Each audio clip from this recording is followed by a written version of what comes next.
Hello everyone. आज हम पढ़ने जा रहे हैं the code on social security 2020 और ये मेरी पहली वीडियो है इस एक्ट पे।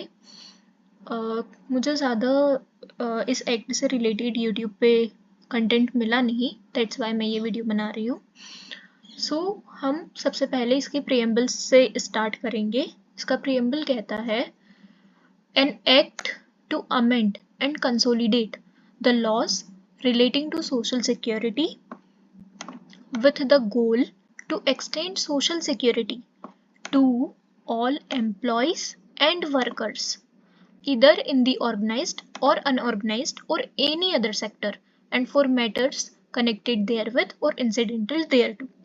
अब हम बारी बारी से इसका मतलब समझेंगे कि ये क्या कहना चाह रहा है।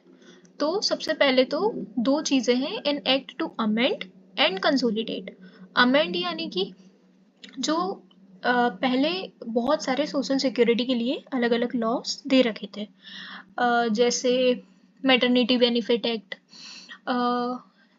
सोशल सिक्योरिटी लॉज जो थे उन सबको हमने मर्ज करके एक कोड बना दिया है जिसे अब हम कहते हैं कोड ऑन सोशल सिक्योरिटी 2020।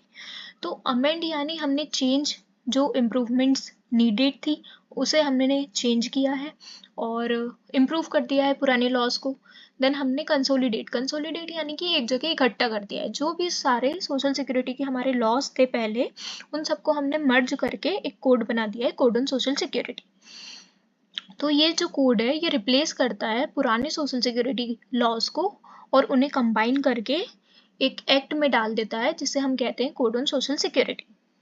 अब इसका गोल क्या है? With the goal to extend social security to all employees and workers. अब पहले क्या होता था कि जो सोशल सिक्योरिटी के लॉस थे वो मेजरली ऑर्गेनाइज सेक्टर को कवर करते थे, बट इस कोड के थ्रू हमने जो सोशल सिक्योरिटी के बेनिफिट्स हैं वो हमने हर एक इंसान तक पहुंचाने की कोशिश करी है, चाहे वो ऑर्गेनाइज सेक्टर का हो, अनऑर्गेनाइज सेक्टर का हो या एनी अदर सेक्टर का भी होगा, तो भी हम उसे सोशल सिक्योरिटी बेनिफिट्स पहुंचाने के लिए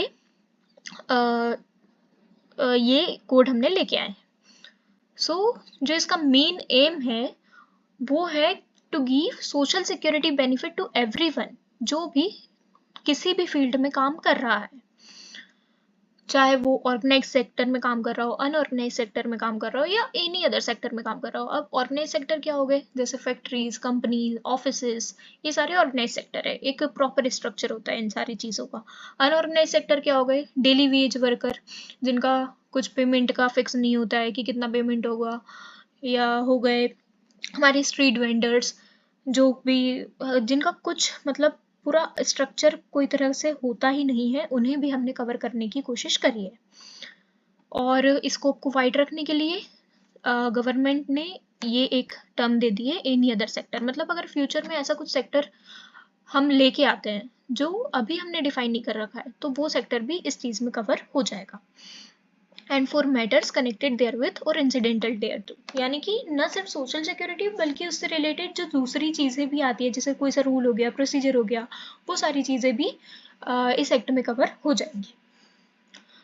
फिर है B it enacted by parliament in the 71st year of Republic of India. अब ये जो एक्ट है ये पार्लियामेंट ने लेके आए हैं, इसलिए यहाँ पे ऐसा लिखा हुआ है कि इनेक्टेड बाय पार्लियामेंट। और कब लेके आए हैं? 71st year of Republic of India, यानी कि 2020 में हमने 71st रिपब्लिक डे मनाया था, उसी साल ये एक्ट हम लेके आए थे। अगर हम एक लाइन में इसका मतलब देखें तो ये कहता है कि जो मेन एम है इस एक्ट का वो है अमेंड करना, कंसोलिडेट करना एग्जिस्टिंग सोशल सिक्योरिटी लॉज को और उन्हीं को एक्सटेंड करना, सोशल सिक्योरिटी बेनिफिट्स को एक्सटेंड करना to all employees and workers belonging to organised, unorganized in any other sector including matters connected and incidental thereto. Thank you for